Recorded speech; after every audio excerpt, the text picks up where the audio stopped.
ke bersama saya Mbak UNS Ngabuburit. Always with you.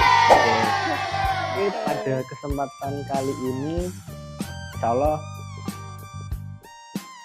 kita akan bersama seorang narasumber yang sangat luar biasa. Silakan Mbak Nabila bacakan CV-nya. Salah satu orang yang terkenal di kotanya, salah satu orang yang sangat berpengaruh semoga di Indonesia. Di universitasnya dia sangat ya nggak Gual?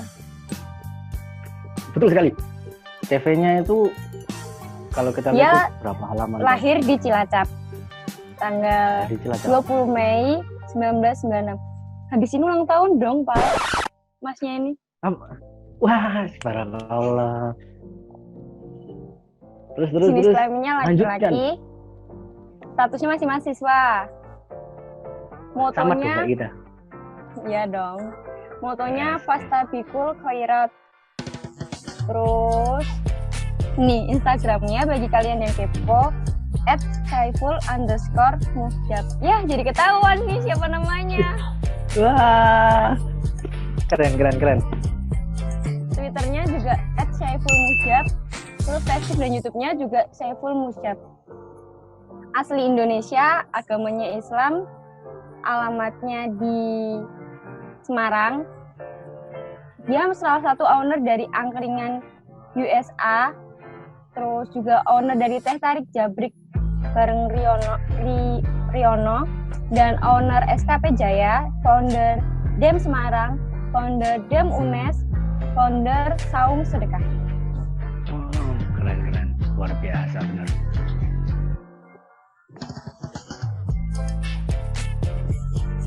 Kemudian pernah jadi Ketua Badan Eksekutif Mahasiswa Fakultas Ilmu Pendidikan 2018,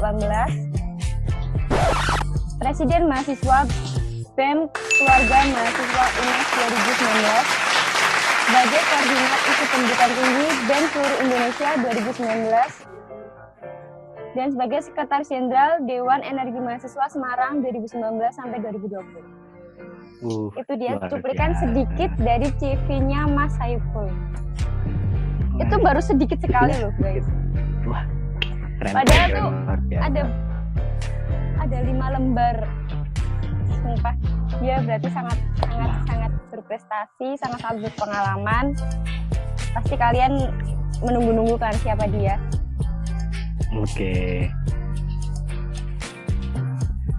Oke, langsung saja kita ke Bang Saiful. Mas, Bang atau Mas ya ini? Kayaknya enakan Mas aja deh. Oh, Bang aja ya, Bang. Oh, Bang Saiful Muhjab, kami persilahkan untuk masuk bergabung sama kami. Ya, sudah. Waalaikumsalam warahmatullahi wabarakatuh. Waalaikumsalam warahmatullahi wabarakatuh. Ngantuk banget aku nih. Wah, habis terawih Bang. Iya doh, lembur terus. Semangat. Bang, saya salah satu subscribermu loh. Oh iya, terima kasih banyak bro, makasih banyak. Jadi setiap kali ada live streaming selalu ikutlah. Mantap.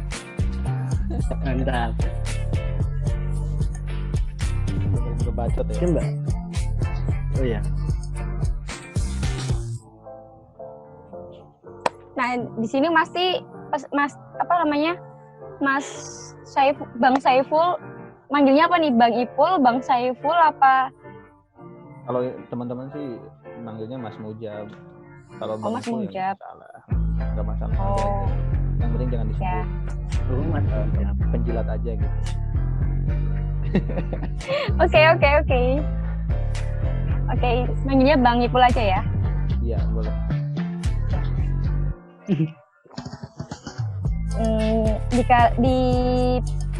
Di UNS Ngabuburit ini, nah mohon maaf banget ya Mas, aku first time-nya bicara kayak gini. Bagus, semangat. Ya, makasih Mas.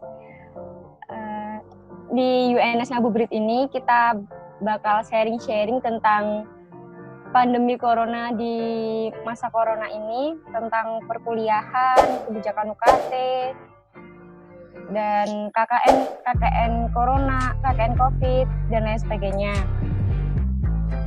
Terus, apalagi, Pal? Oh, di sini juga kalau yang dari yang bisa dilihat tadi sudah hampir dibacakan semua. Terus nanti ada bagaimana kebijakan kampus, terus keringanan masalah UKT, kondisi mahasiswa sekarang, dan apa yang paling krusial untuk mahasiswa perjuangkan pada saat ini. Saat pandemi seperti ini.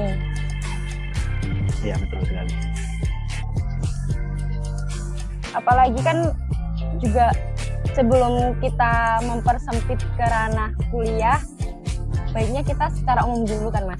Nah, dari pemerintah pun saya rasa juga kurang tegas akan COVID ini, dan Mas pasti juga telah mendengar kabar-kabar tentang namanya yang di berita-berita itu, Mas, yang katanya kita harus berdampingan dengan corona. Damai. Iya, harus berdamai dengan corona. Damai dari dulu juga kita damai, nggak pernah. Nggak pernah berantem ya? Mau perang gimana, negaranya aja nggak hadir. Iya. Iya, betul sekali.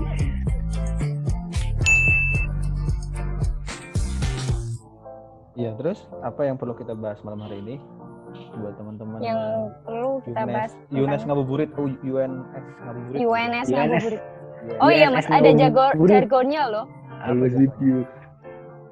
Always with you. Iya, Ini always with you. Dari bidang apa nih? Dari bidang apa? Di BEM kan? Dari BEM kan? Iya, dari BEM. Dari bidang. Dari analisis kebijakan kampus dan perguruan tinggi. Oh, mantap, mantap. Keren.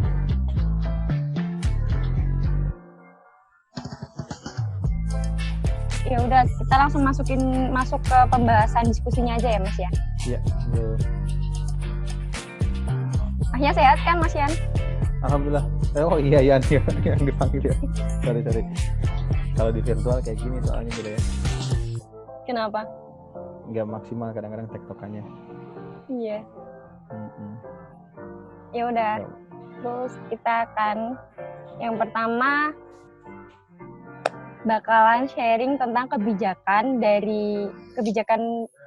waktu pandemi COVID ini dari UNES sendiri bagaimana, Mas? Kebijakan di UNES sendiri ya perihal COVID ini ya. Iya. Kalau kebijakan terkait ini di UNES sendiri, tadi juga saya habis bikin konten juga sama wakil presiden BEM UNES-nya yang 2020 ini. Jadi sedikit banyak saya juga sedikit banyak juga ya tahu lah beberapa hal yang berkaitan dengan case yang ada di internal UNES, terutama dalam hal menghadapi COVID. Tapi yang menjadi menarik adalah kalau di UNES sendiri kan ada beberapa gelombang bantuan ya. Jadi gelombang pertama pun saya juga dapat karena masih, jadi untuk yang teman-teman yang stay di UNES ada bantuan berupa kuota, kemudian ada vaksin. Kuota kita dapat selama 3 bulan itu ada 3,5 miliar yang disiapkan untuk mensupport kebutuhan kuota untuk mahasiswa gitu. Dan itu bergantung providernya. Jadi selama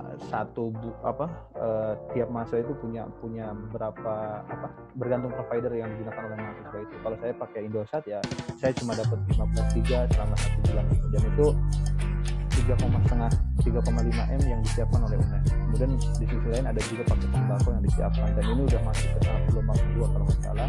Kemarin teman-teman juga udah dapat, tapi gelombang kedua ini saya nggak dapat karena beberapa hal, kemudian ada sortiran dan sebagainya. Nah, menurut saya kalau misalkan kita bicara tentang kebijakan tiap kampus pasti berbeda, karena yang saya baca 5 Mei kemarin sudah ada keputusan dari Majelis Rektor Perguruan Tinggi Negeri. Jadi Majelis Rektor Perguruan Tinggi Negeri itu sudah memutuskan tentang keringanan UKT dan sebagainya. Nah, yang saat ini kita suarakan, termasuk saya dorong teman-teman BEM atau teman-teman yang ada di organisasi, adalah bagaimana regulasi untuk pengembalian atau cashback UKT itu memang benar-benar dipikirkan dan dieksekusi dengan masif oleh Jadi beberapa case ada penanggulangannya, tapi di sisi lain juga ada beberapa hal yang menurut saya perlu kita kritisi di bagian tertentu untuk kampus itu, terutama untuk UNES ya, karena saya nggak tahu nih kampus-kampus lain kayak gimana, walaupun trending juga kan teman-teman Undip bikin hashtag di Twitter, Undip kok jahat, teman-teman Unsut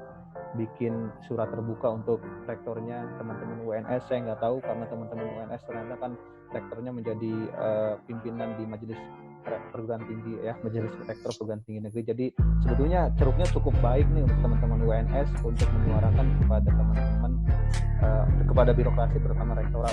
Cuma nggak tahu nih rektornya mau nggak diajak ngobrol. Nah itu pertanyaan besarnya. Itu sih paling kalau di UNES beberapa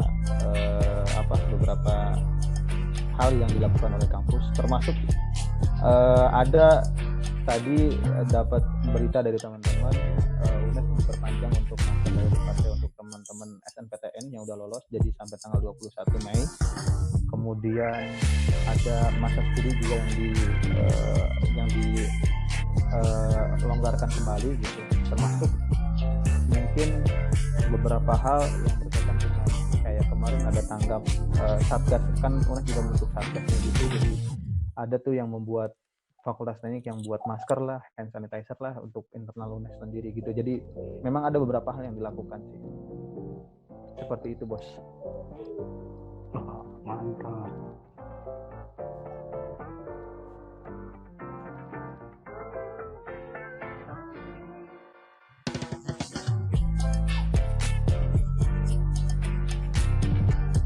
Jadi kebijakan-kebijakan yang dari UNES pembagian kuota pulsa dan sembako ya, itu yang dilakukan ya. Tidak jauh dengan kami ya UNS. Iya, waktu tidak. Pulsanya berapa tidak Mas? Saya kayak keputus-putus gitu waktu pulsa. Kalau untuk kuotanya itu selama 3 bulan disediakan 3,5 M. 3,5 M. Seluruh mahasiswa. Ya itu untuk mengcover seluruh mahasiswa, tapi setiap bulan itu kita dapat kuota bergantung dari providernya. Jadi misalkan Indosat nih, Indosat 50.000 dapat berapa kuotanya misalkan. Kalau Indosat 50.000 cuma dapat 15 giga ya udah dapat 15 giga gitu. Beda dengan provider yang lain. Seperti itu. Iya. Tapi inginnya dipukul rata gitu, 3,5 M untuk 3 bulan untuk semua mahasiswa. Tapi kan itu juga nggak lantas begitu sangat signifikan kan membantu teman-teman. Benar juga sih Mas. Lebih baik seperti itu. Terus lanjut Pal. Oh, lanjut ke yang selanjutnya, bagaimana pemadatan kuliah. Nah itu kan banyak sekali keluh kesah, banyak sekali maksudnya kalau bahasa Jawanya itu sambatan lah. Nah itu Iya, apalagi kalau Mas melihat itu sendiri gimana itu, efektif atau enggak sebenarnya itu yang kita lakukan selama hampir semester ini? Kalau misalkan kita bicara tentang efektif atau enggaknya, sebenarnya nggak efektif juga ya kalau kuliah online itu ya, atau kuliah daring itu. Tapi ya kita nggak bisa menolak hal semacam ini karena memang situasinya kan unpredictable, jadi sesuatu yang tidak bisa kita prediksi dengan kesiapan yang cukup gitu ya. Tapi ketika kita bicara tentang efektivitas, maka sebetulnya menurut saya kuliah daring itu kan adalah kuliah sebenarnya yang diganti dengan lewat virtual atau lewat media online kan. Bukan lantas akhirnya kita membuat seolah-olah kuliah daring ini menjadi, kalau kata Wakil Presiden UNES tuh dia bilang kuliah daring jangan sampai akhirnya hanya sebatas tugas daring gitu. Karena akhirnya seolah-olah mahasiswa itu diperkosa oleh hal-hal yang memberatkan gitu kan. Apalagi misalkan teman-teman kan juga ikuti ada kemarin yang mahasiswa itu yang sampai meninggal kan ketika mau mencari sinyal. Oh, banyak ya, itu banyak ya. Iya, maksudnya ada kan, ada yang sampai seperti itu. Jadi menurut saya memang kuliah daring ini semakin menunjukkan juga kelas sosial kita. Ada klasterisasi kelas sosial kita di antara yang miskin dengan yang kaya, misalkan dalam hal segi fasilitas saja, dalam hal misalkan kayak gini nge-Zoom atau apa, itu kan hanya untuk orang-orang tertentu yang punya akses terhadap media seperti ini. Bayangkan orang-orang yang di luar sana yang nggak punya akses terhadap media seperti ini. mau seperti apa. Jadi ya kita juga nggak bisa menolak karena memang ini adalah opsional yang memang ada gitu, dan tapi memang banyak kritikan terhadap kesiapan, termasuk misalkan kalau misalkan kita bicara tentang literasi, dan ini kaitannya dengan perkuliahan, ya ada 4 dimensi indeks literasi yang harus diperhatikan. Pertama kecakapan, kedua akses, ketiga alternatif, keempat budaya gitu. Nah kalau misalkan kita bicara tentang efektivitas kuliah daring, kita lihat dong dosen-dosen aja, banyak kok dosen-dosen itu yang nggak cakap menggunakan media sosial atau dalam hal ini menggunakan media online ya. Banyak kok dosen-dosen yang juga terkendala gitu. Apakah memang itu bisa dikatakan efektif? Menurut saya ini banyak evaluasi yang harus kita sama-sama tahu, dan kita juga semakin tahu bahwa ternyata yang namanya pendidikan itu ya memang investasi jangka panjang. Maka kita semakin mempertanyakan kualitas pendidikan kita di mana letaknya ketika menghadapi wabah seperti ini. Walaupun ini sesuatu yang luar biasa ya, tapi menurut saya ini perlu banyak yang perlu kita evaluasi, termasuk kuliah daring ini efektif atau enggak gitu. Karena banyak banget sih yang mengeluhkan, termasuk teman-teman saya, termasuk saya, karena saat ini semester akhir sedang bimbingan yang seharusnya misalkan bisa lancar, misalkan harus kan akhirnya kita dialihkan bimbingan online juga, tapi bimbingan online ini juga nggak maksimal. Karena bimbingan online ini nggak maksimal karena gini, dosennya saja ketika saya datang ke kampus, kemudian saya karena tahu jadwal piketnya dosen itu ya, karena saya masih di Semarang juga, saya datang ke kampus beberapa kali bimbingan secara konvensional tiap hari Senin gitu. Terus saya tanyakan langsung ke beliau, gimana Pak untuk teman-teman yang bimbingan online, apakah tercover dengan baik atau seperti apa? Dia bilang dengan sadar bahwa untuk yang bimbingan online saya belum bisa sama sekali buka email dan sebagainya, karena memang saya tersita waktunya untuk laporan administratif dan kegiatan-kegiatan yang bersifat administratif itu.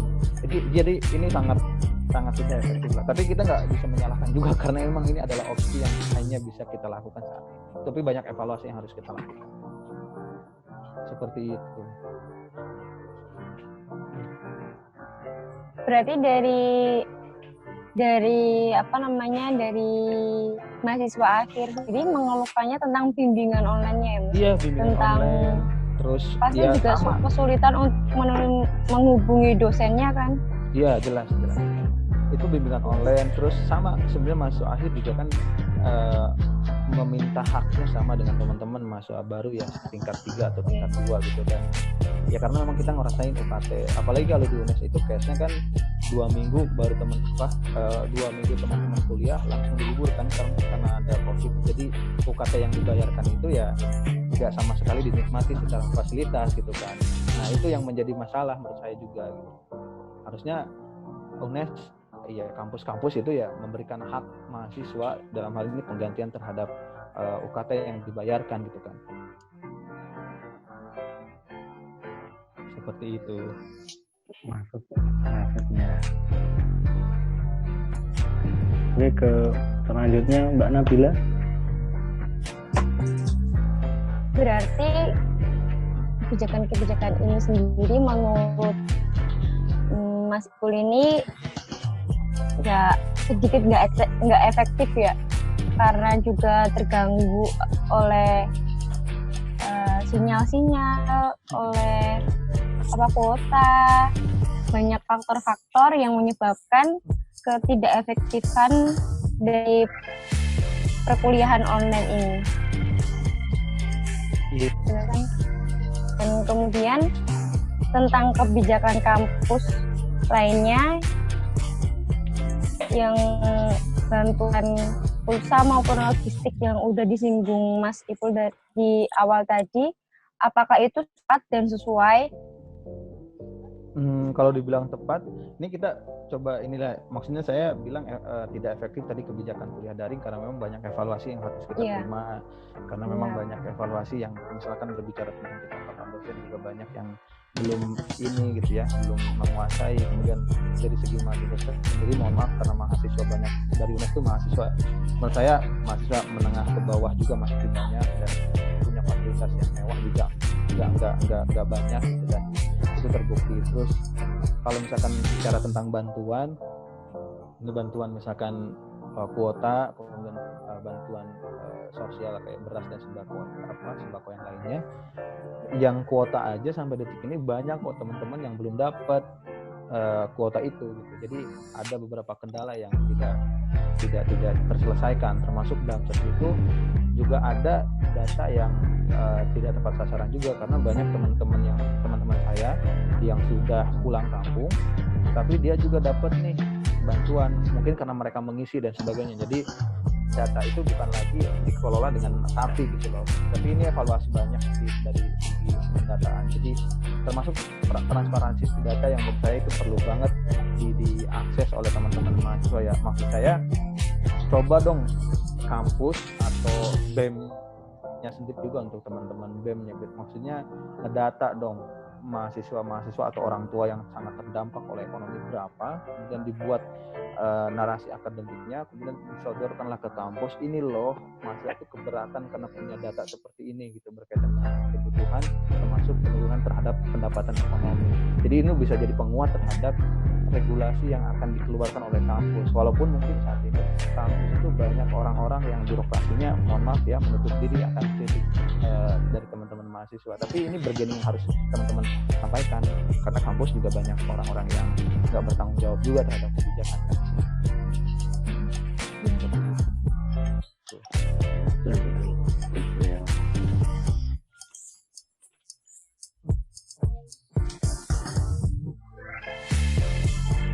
Oh iya Mas, lanjut ya Mas. Ini Mas mengenai keringanan UKT ini Mas. Yang sebelum itu dong Pal. Yang mana? Tadi putus-putus soalnya wifi-nya mati. Apa namanya? Berarti kan banyak evaluasi yang akan evaluasi atas kebijakan-kebijakan yang saat ini atau yang kemarin-kemarin. Berarti apa yang harus dilakukan oleh kampus ke depan? Menurut saya sih kalau misalkan kita bicara tentang evaluasi itu ya kampus harus adaptif ya, harus adaptif dan harus kolaboratif menurut saya. Jadi dua kunci untuk membuat regulasi itu tepat sasaran, termasuk mungkin ini adalah evaluasi ketika saya dulu ketika di BEM, kampus itu seringkali mengeluarkan kebijakan tanpa melibatkan stakeholder yang lain gitu. Unsur-unsur yang lain nggak dilibatkan, kemudian diketok palu ketika rame, kemudian jadi polemik, barulah diundang stakeholder yang lain, kemudian dirembuk. Jadi need assessment atau need berdasarkan kebutuhannya itu nggak benar-benar clear gitu loh. Jadi di UNES itu sering banget dulu saya ketika di BEM itu menemukan banyak hal yang berkaitan dengan kebijakan yang dibuat semena-mena lah menurut saya, karena melibatkan segelintir orang atau segelintir stakeholder gitu, tanpa melibatkan unsur mahasiswa dan sebagainya. Padahal objek dalam hal ini ya objek untuk mahasiswa juga kan. Kalau misalkan kampus nggak ada mahasiswa, emang kampus bisa berjalan kan? Nggak bisa juga kan. Kampus dapat duit dari mahasiswa. Yang berdaulat siapa ya? Mahasiswa. Trias politika itu harus berjalan sebagai seorang mahasiswa di dalam organisasi gitu ya. Ada eksekutif, legislatif, yudikatifnya di tangkaran mahasiswa, tapi di sisi lain kampus ini sebagai sebuah birokratnya juga harus paham betul need assessment-nya. Jadi ke depan evaluasi yang harus dilakukan adalah adaptif dan kolaboratif. Kolaboratifnya apa?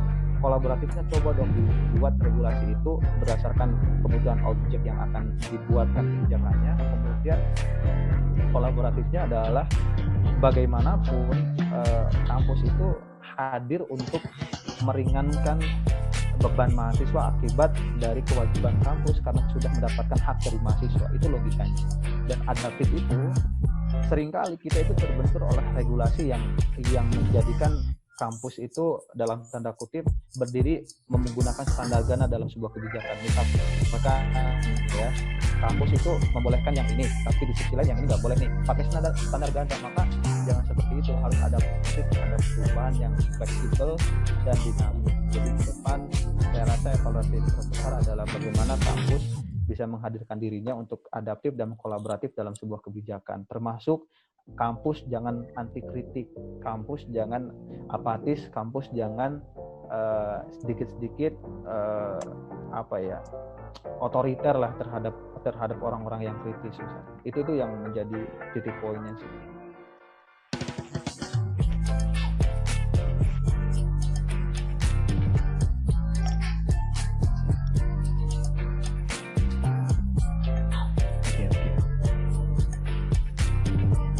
Mbak Nabila. Udah bisa next lanjut ke pertanyaan selanjutnya. Ke pertanyaan selanjutnya ini Mas mengenai keringanan UKT. Apakah keringanan atau diskon UKT secara otomatis perlu diberlakukan pada masa ini? Mengingat ini kan sudah mulai menghujung semester ya. Akan ke depan itu sementara UKT yang dibayarkan semester ini kan juga kita tahu rata-rata kan kampus baru masuk 2 pekan atau enggak 3 pekan, belum sampai jarang ada yang 2 bulan atau dari. Nah, itu menurut Mas gimana? Lokasi yang Apa harus tadi? dilakukan sebenarnya rencananya. Ya itu ya, maksud saya ini kan wabah ini menyerang semua klaster masyarakat ya, entah yang kaya atau yang kurang mampu, entah itu pejabat atau itu tukang ngarit, ya semuanya kena kan dampak corona ini. Apalagi ketika bicara tentang regulasi dari pemerintah pusat juga yang nggak jelas gitu kan.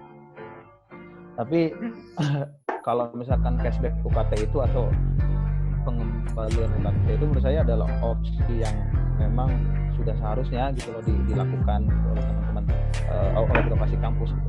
Karena ada kok sekarang udah ada beberapa kampus yang sudah memberikan keringanan UKT terhadap mahasiswanya.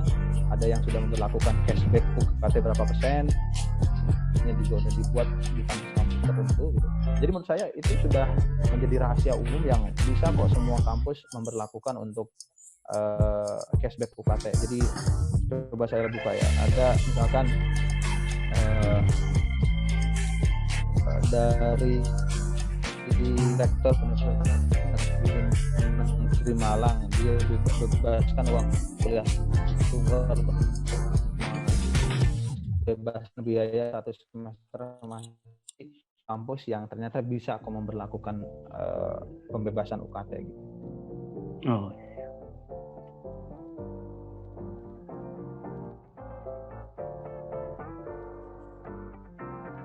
Begitu bos. Oke.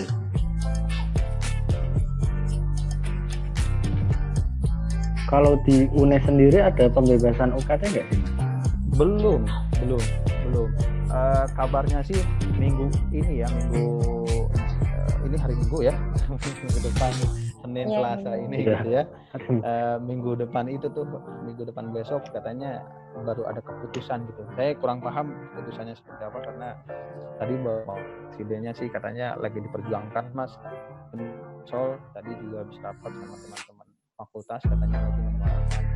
Dan menurut saya memang ya paling lambat harusnya besok karena kan udah mau lebaran juga kan. Iya. Mau lebaran.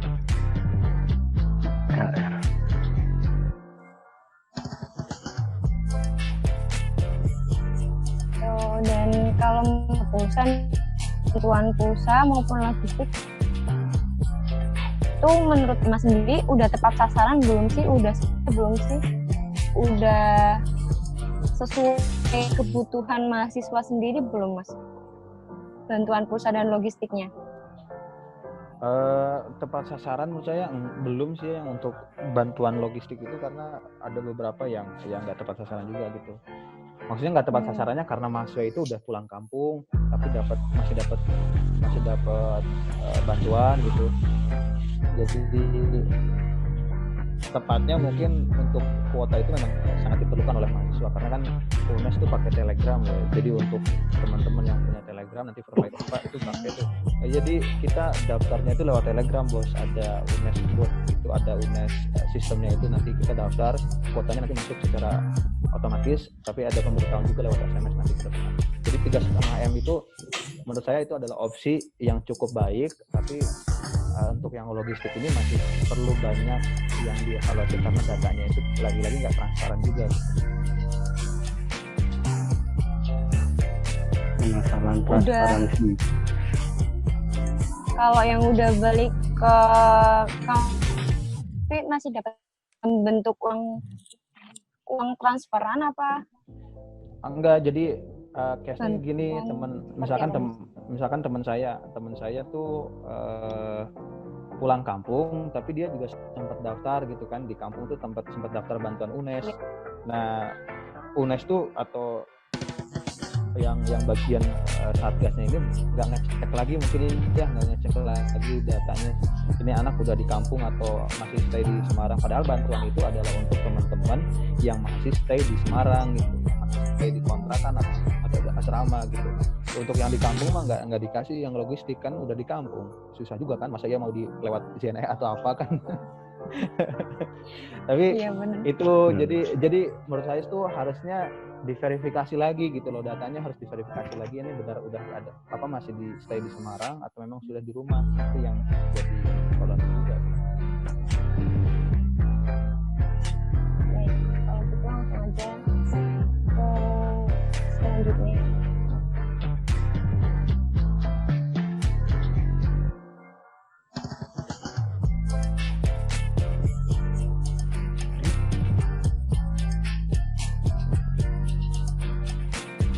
Selanjutnya apa Pak?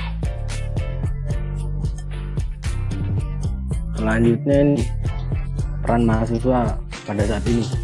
Bagaimana menurut Mas, apa yang paling krusial oleh mahasiswa yang harus diperjuangkan pada masa-masa ini? Dalam konteks apa dulu nih?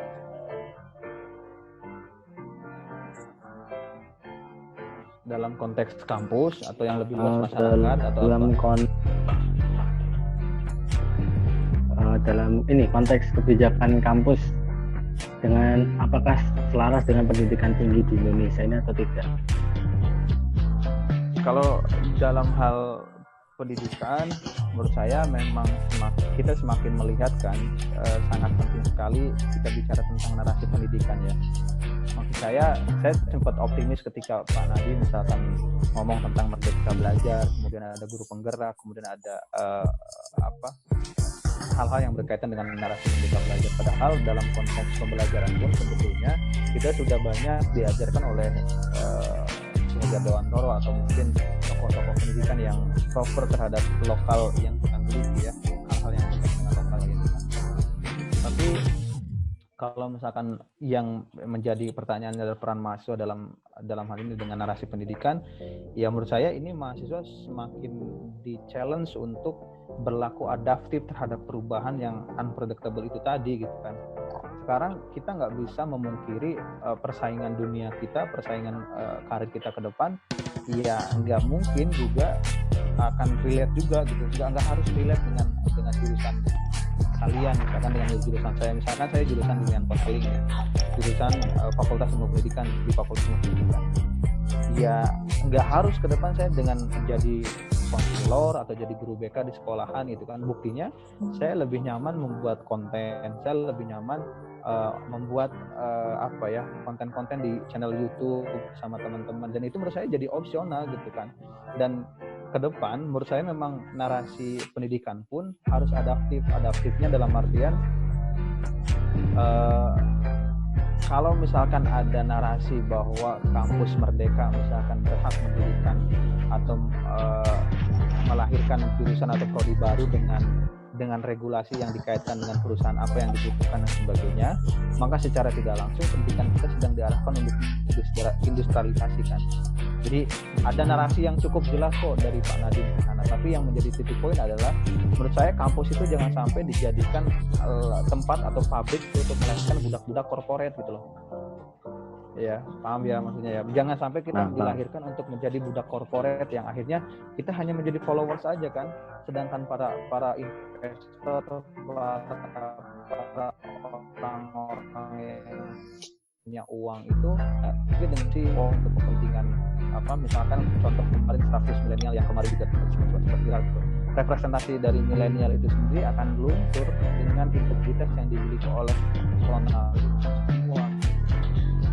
Dan saya sebagai misalkan kamu sebagai kaum milenial, kita sebagai titel atau labeling milenial agak sedikit risih dengan labeling milenial itu karena ada oknum yang memanfaatkan jabatan kekuasaannya itu untuk memperkaya atau menguntungkan aplikasi yang dimiliki kan. Nah itu yang menjadi kritikan gitu loh, bahwa pendidikan ini menjadi sangat penting, dan klaster dalam pendidikan itu ada klaster dalam pendidikan ada yang pertama peneladanan, kedua pembiasaan, ketiga baru pengajaran nih.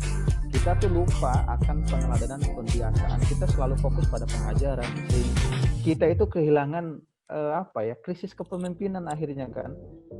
Misalkan ya, kita bicara tentang kuliah online, itu kan hanya sebatas pengajaran.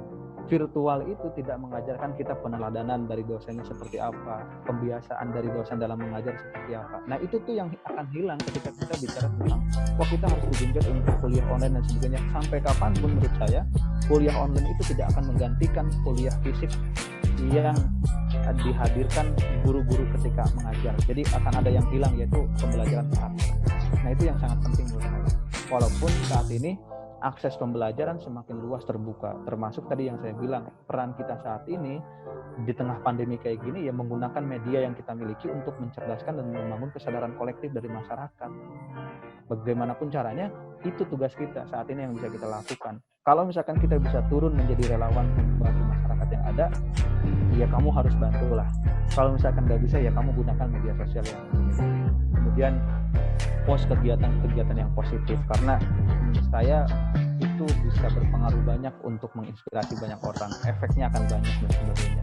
Termasuk menurut saya anjuran-anjuran yang dari pemerintah yang kemarin sempat disampaikan atau dari tim kesehatan juga dilakukan lah, jangan nongkrong kayak di McD Sarinah dan sebagainya kan, yang meniadakan menurut saya ada case yang cukup serius gitu loh.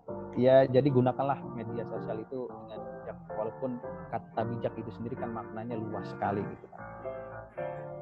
Seperti itu sih peran mahasiswa atau peran teman-teman.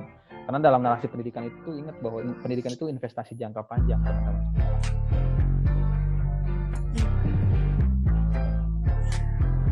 Terus ini Mas, lagi ke masalah UKT ya Mas ya.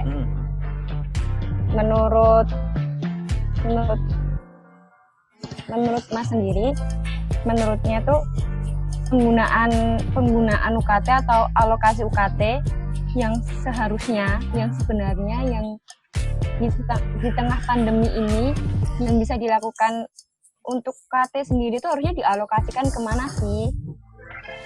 Dulu kan UNS sempat nih kayak ngadain ke Komtul kayak survei tentang alokasi UKT. Nah, kebanyakan mahasiswa itu mengiyakan untuk UKT itu, uang UKT atau SPU itu kembangkan ke rumah sakit dan beralih untuk ke bantuan-bantuan logistik lainnya. Tapi mereka juga menuntut cashback UKT. Nah, menurut Mas, gimana sih menanggapi hal seperti itu? Baik penggunaan UKT maupun alokasi lainnya itu. Sebenarnya kalau misalkan bicara tentang regulasi UKT sendiri kan banyak banget ya yang selalu menjadi permasalahan di kita kan UKT ya. Sehingga tuh tiap tahun pasti masalah klasiknya adalah UKT. Entah itu UKT yang nggak tepat sasaran atau UKT yang juga nggak bisa diangsur oleh mahasiswa dan sebagainya, yang regulasinya itu memberatkan. Tapi kalau misalkan di tengah pandemi kayak gini kan harusnya kampus melihat kondisinya secara lebih luas ya, bahwa yang terdampak COVID ini semua elemen mahasiswa. Jadi menurut saya penggunaan klasterisasi dalam UKT pun karena masih banyak masalahnya. Misalkan ketika bicara tentang UKT, maba itu pasti ada SPI kan, walaupun itu kampusnya Badan Layanan Umum atau PTNBH. Menurut saya kan ini SPI ini kan dulu 2019 kemarin ketika saya demo sama teman-teman, ini yang kita tolak bahwa SPI ini nggak relate dengan semangat UKT 2011 ke 2013, saya lupa ya. Semangat UKT itu kan untuk menghadirkan supaya mahasiswa itu bayarnya sekali aja, nggak ada pungutan-pungutan lain gitu kan. Kalau misalkan UKT kemudian dibenturkan dengan adanya SPI, berarti kan secara nggak langsung ada diskresi dalam hukum kan, ada ketidaktepatan lah dalam hal regulasi gitu. Maka kalau misalkan bicara tentang pandemi kayak gini, hal yang unpredictable ini harusnya kan udah dibuat regulasinya ketika berbicara tentang sebuah bencana kan. Kampus itu biasanya punya juga tuh mekanisme itu. Yang terpenting penyaluran UKT ini disalurkan untuk hal yang tepat. Misalkan saya kasih contoh, misalkan kampus saya misalkan bayar 1 juta nih di semester ini, tapi saya nggak menggunakan fasilitas dengan maksimal, ya cashback aja, kasih 50% deh minimal, atau semester depan saya digratiskan UKT-nya karena sudah diinkludkan di semester saya saat ini. Nah itu bisa jadi opsi juga. Nah data untuk dampak yang dirasakan oleh mahasiswa atau orang tua atau wali siswa, ya menurut saya itu menjadi penguat utama kita ketika berargumen kan. Selalu kan teman-teman mahasiswa itu ditanya, mana kajian akademisnya, mana kajian kalian misalkan. Itu kan dalih-dalih yang sebenarnya untuk memakai standar ganda aja gitu loh. Nah itu yang ingin saya sampaikan adalah penyaluran UKT itu jangan sampai case-nya berulang tiap tahun, bahwa itu menjadi masalah yang klasik yang nggak bisa tepat sasaran. Di tengah pandemi kayak gini harusnya kampus itu membuat forum untuk mengevaluasi UKT, evaluasi UKT aja gitu kan. Wah ternyata UKT kita memang dari tahun ke tahun memang nggak tepat sasaran. Bahkan kemarin ketika saya bikin podcast sama Fatur, dia juga menyatakan bahwa UKT ini ketika diberlakukan untuk SPI misalkan jalur mandiri misalkan harus bayarnya banyak, atau dibuka jalur mandiri karena alih-alih untuk mengumpulkan uang yang banyak, ya menurut kita emang nggak ada alasan akademik kenapa harus ada jalur mandiri kan. Dan itu tuh yang menjadi permasalahan di kita juga. Ya udah hapuskan aja jalur mandiri karena kita nggak ada alasan yang akademik kenapa ada jalur mandiri. Ya udah jalurnya cuma SNMPTN sama SBMPTN aja gitu loh. Kalau misalkan mandiri ada stigma bahwa teman-teman mandiri orang-orang yang nggak beruntung di SNMPTN dan SBMPTN, ya jangan dijadikan mandiri itu sebagai jalur untuk mencari uang yang cukup banyak dari mahasiswa gitu. Seperti itu. Itu ya menjadi poin pentingnya adalah kampus harusnya melihat ini secara lebih luas lagi lah.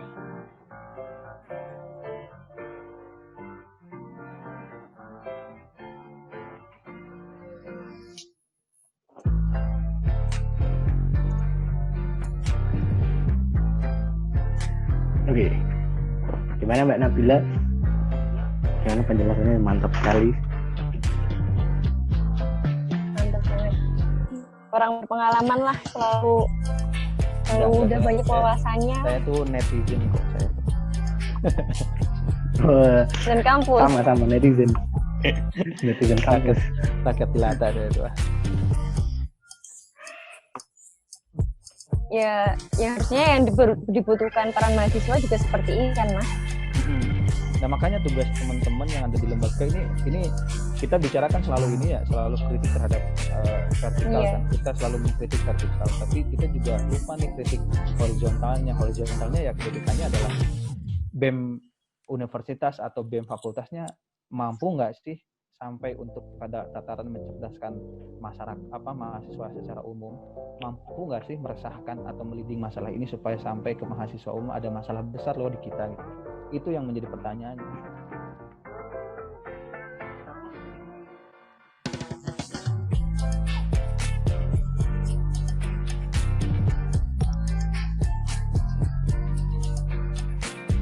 Jadi ya mulai dari diri kita kembali ya. Siap. Tapi ini tugas berat bos, tugas bersama. Kalau dalam perjuangan itu selalu nafasnya bersambung, nafasnya panjang. Iya. Nafas panjang sekali.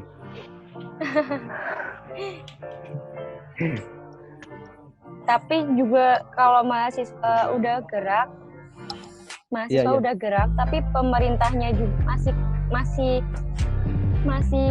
stuck di situ aja, juga nggak ada yang bakal berubah kan Mas? Gimana? Kalau mahasiswanya udah gerak? Tapi kalau mahasiswanya udah gerak, tapi pemerintahnya malah menyerah, dalam kasarannya menyerah dengan pandemi ini. Bisa sih menurut saya mahasiswa. Apa yang bisa diubah dari?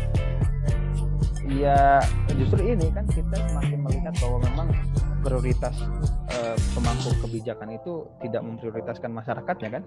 dan justru tekanan atau cara-cara kita bergerak itu semakin kreatif. Jadi kalau misalkan ada orang yang bilang gini nih, kalau ada yang bilang ya kamu jalani dulu aja case yang akan kamu hadapi, ketika kamu jalan kemudian ada case selanjutnya, kamu akan ketemu jalan-jalan selanjutnya. Sama dengan perjuangan mahasiswa. Buktinya 2019 kemarin misalkan. 2019 itu kan gelombang masa aksi yang cukup banyak kan di semua tempat, di hampir 23 titik tempat kalau nggak salah kemarin saya baca itu. Dia gelombang yang cukup masif, bahkan bisa bersatu antar elemen gara-gara apa? Gara-gara ada narasi yang sama ketika bicara tentang semangat reformasi yang dikorupsi misalnya.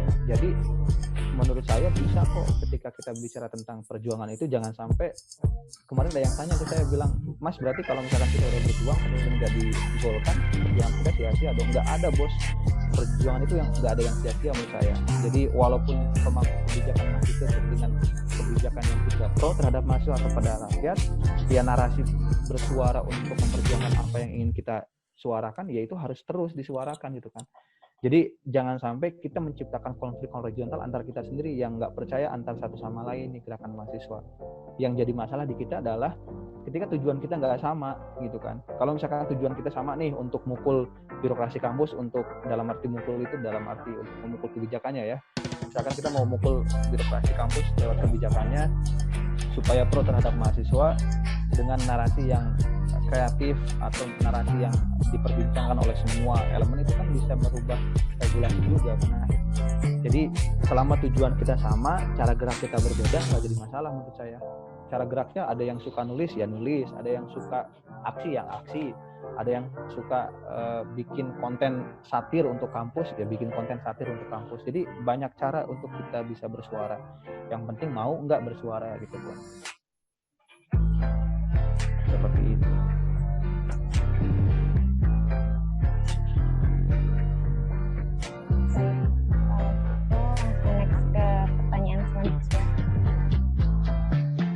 Bagaimana mahasiswa Indonesia memaknai Hari Pendidikan Nasional di tengah pandemi ini?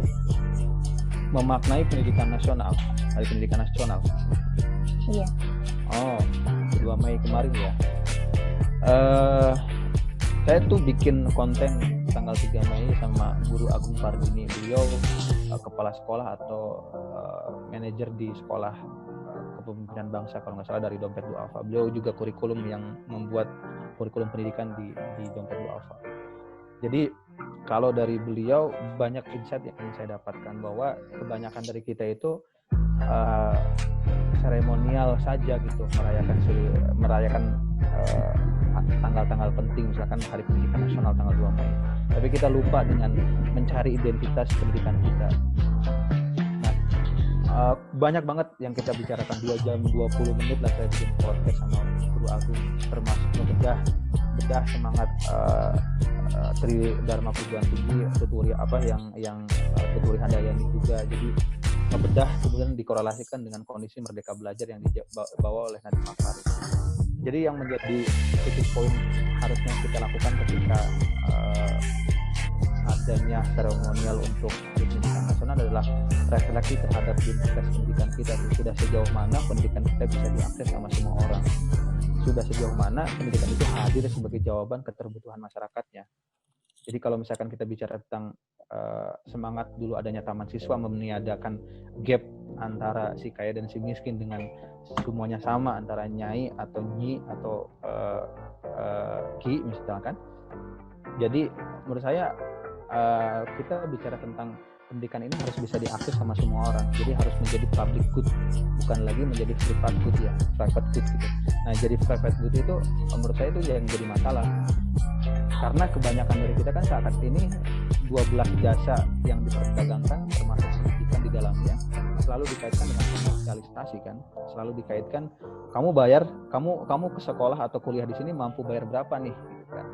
Nah, itu kan jadi masalah. Sementara di pendidikan itu komersial banget. Sementara di pendidikan itu harusnya bisa diakses sama semua orang. Dan menurut saya apa yang dikatakan oleh Haris Azhar kemarin kita bikin podcast juga sama Haris Azhar, ya sekarang kita semakin melihat bahwa narasi pendidikan itu semakin terasa berharga dan pentingnya terhadap permasalahan bangsa seperti saat ini gitu ya. Dan beliau malah bilang bahwa kita nggak perlu bantuan 600.000 cash dan sebagainya. Mahasiswa itu hanya perlu, atau calon mahasiswa itu hanya perlu akses terhadap pendidikan yang murah dan bisa dijangkau oleh semua orang. Nah, itu menjadi kritikan kita. Nah, kalau misalkan di pendidikan, kita belum melihat jaminan nasional pendidikan kita, nggak ada tuh. Benar nggak? Nggak ada kan jaminan nasional pendidikan kita? Yang ada kan jaminan kesehatan nasional kan, atau BPJS lah ya kita bilang. Tapi kalau jaminan nasional pendidikan kan nggak ada tuh. Maka saya mendorong juga kita harus membuat jaminan nasional pendidikan, regulasi terhadap pendidikan harus jelas, kemudian evaluasi itu harus banyak. Jangan sampai menteri misalkan diangkat menjadi menteri pendidikan supaya dia terlihat kerja, dia buat tuh kurikulum yang di bawah itu jadi ramai gitu loh. Ya kan, kalau misalkan ke teman-teman anak-anak pendidikan, misalkan teman-teman paham kan, pendidikan itu, kurikulum itu kan pengembangan sebetulnya. Kurikulum itu berlaku 10 atau 20 tahun untuk satu kurikulum. Selebihnya ketika berjalan itu ada pengembangan gitu, bukan ketika ganti menteri, ganti kurikulum. Di kita kan kesannya kayak gitu. Sehingga selalu jadi polemik kan. Adalah polemik full day school, adalah polemik tentang zonasi lah dan sebagainya. Ada kampus-kampus yang akhirnya juga jadi polemik. Nah, itu tuh yang menurut saya perlu kita dorong ketika kita bicara tentang refleksi terhadap Hari Pendidikan Nasional, jangan sampai hanya sebatas seremonial semata gitu loh. Tapi ada penyadaran, ada kebijakan yang kita bungkus dengan narasi akademik, kita sodorkan, apalagi UNS, UNES, kemudian UNY atau kampus-kampus ex-IKIP gitu ya. Itu tuh menjadi corong yang cukup serius untuk memberikan kajian akademiknya gitu terhadap perubahan pendidikan kita. Seperti itu. Bapak, ada pertanyaan lagi sebelum ke pertanyaan yang terakhir? Pak, apakah ada pertanyaan lagi sebelum ke pertanyaan yang terakhir? Sudah.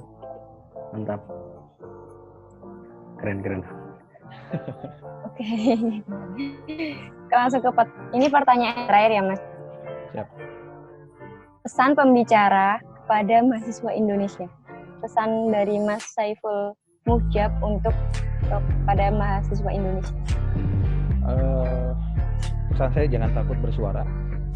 Walaupun kalian dianggap berbeda, karena kemerdekaan itu sudah ada sejak kita lahir.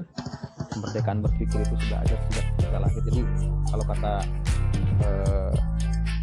Kiai Haji Ahmad Dahlan, dia bilang bahwa semua orang itu boleh punya prinsip, yang penting jangan fanatik, karena fanatik itu jadi orang bodoh. Jadi menurut saya setiap orang itu, seorang mahasiswa itu harus punya prinsip. Prinsipnya apa? Keberpihakan yang jelas, kemudian narasi yang jelas terhadap kesadaran bahwa kita itu punya amanah terhadap kepentingan rakyat kan. Kita itu dibayar oleh pajak rakyat yang dialokasikan lewat dana pendidikan. Ada dana-dana yang diambil dari rakyat itu, yang berharap ada perbaikan dari kaum intelektual, dari kaum akademisi. Maka kaum akademisi itu berhak keluar masuk sebuah kekuasaan, manakala mereka itu bisa membantu sebuah peradaban atau sebuah perbaikan sistem di sebuah tataran pemerintahan. Nah, saya hanya ingin menyampaikan ke teman-teman itu ya. Jadi silakan terus bersuara dan jangan pernah takut bersuara meskipun teman-teman dianggap berbeda, selama narasi dan kepentingannya untuk rakyat. Karena sebuah hal yang kita perjuangkan pasti selalu ada kepentingan. Bahkan alasan untuk kita bergerak pun atas dasar kepentingan. Nah, atas dasar kepentingan itulah kita berada di posisi yang jelas. Karena tugas kita jelas, ubah yang abstrak menjadi nyata, untuk membuat yang tidak mungkin menjadi mungkin, untuk membuat yang remang-remang menjadi terang benderang. Nah, tugas kita seorang mahasiswa yang punya nalar akademisi, nalar intelektual, dan punya amanah sosial yang cukup kuat di sana, maka tugas kita adalah bagaimana mengelaborasikan amanah kepemimpinan itu tadi. Amanah kepemimpinan itu 3 hal ya teman-teman, semua berbicara tentang amanah kepemimpinan dalam bukunya Leader of Leader. Dia bicara tentang 3 amanah kepemimpinan. Pertama, amanah intelektual. Kedua, amanah moral. 3, amanah sosial. Semua ini berkaitan erat dengan kehidupan kita pasca dan akan seperti apa ketika kita sudah lulus dari kampus. Apakah moral kita akan jauh lebih baik lagi untuk masyarakat luas, apakah intelektual kita itu memang akan berdampak cukup baik terhadap masyarakat luas atau justru akan seperti apa? Nah, pertanyaan besarnya, kita itu akan kembali lagi ke masyarakat, diterima atau tidak di masyarakat, itu pertanyaan besarnya.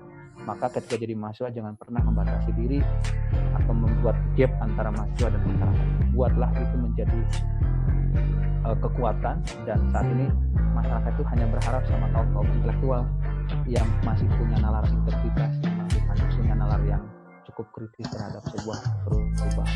Dan jadilah mahasiswa yang kritis lah ya. Jadi mahasiswa yang kritis itu mengurai, karena saya yakin dengan kritis itu dengan kritis yang baik, yang dalam artian yang mengurai dengan sebuah permasalahan dengan jelas, kita bisa membuat something atau perubahan-perubahan yang luar biasa lah. Itu sih paling. Kalau misalkan kita bicara tentang pendidikan, ya pendidikan itu bukan segalanya, bos. Tapi segalanya berawal dari pendidikan. Maka jadilah pendidik yang memanusiakan manusia. Kalau kata Paulo Freire, pendidik itu harus humanis, harus bisa meletakkan posisi. Misalkan kamu jadi guru, ya kamu juga harus bisa mendengarkan murid. Jangan sampai pendidik itu menjadi sorong yang terus dibenarkan oleh muridnya walaupun salah. Tapi pendidik itu harus meluruskan yang salah. Bukan hanya meneruskan, tapi meluruskan. Nah, itu juga sebenarnya seorang pendidik. Dan jadilah pendidik yang mendidik dari hati untuk hati. Itu aja sih. Ya, itu ya. Siap. Biasa, Mas. Selesai. Ya. Terima kasih, Mas Eko. Terima kasih banyak buat teman-teman. Keren kalian. Mantap. Keren banget. Jangan lupa subscribe. Jangan lupa Level subscribe. Banyak sekali. OTW 100.000, Mas. Siap, amin. Semangat. Semangat. Nanti aku Udah ya. subscribe deh. Siap, subscribe dong. Yeah. Ada konten-konten yang cukup menarik di sana. Oke. Makasih ya, Mas, sudah mau diajak sharing-sharing. Siap. Dan udah ngeluangin juga. waktu. Siap.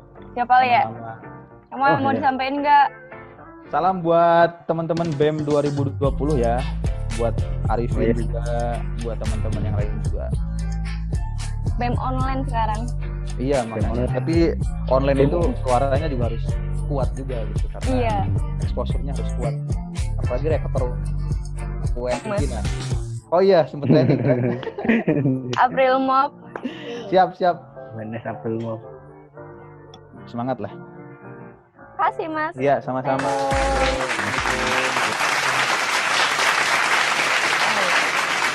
Nah, kalian nih yang masih bingung tentang bantuan, logistik, pulsa, dan kalian bingung nih kalau di kos nanti harus makan apa, kuotanya gimana, sedangkan orang tua di rumah lagi susah payah mencari uang di saat pandemi seperti ini. Kalian daripada bingung, kalian dong ke UN hotline UNS Care bagi mahasiswa yang bingung harus berkeluh kesah kemana masa pandemi COVID-19. Di chat dong, itu adminnya cantik loh. Apa? Siapa adminnya? Sama ganteng juga. Ada deh. Kesan. Aku udah pernah ngechat. Iya, di chat aja kok, ramah kok adminnya. Nanti kalian bisa dibantu-bantu di sana.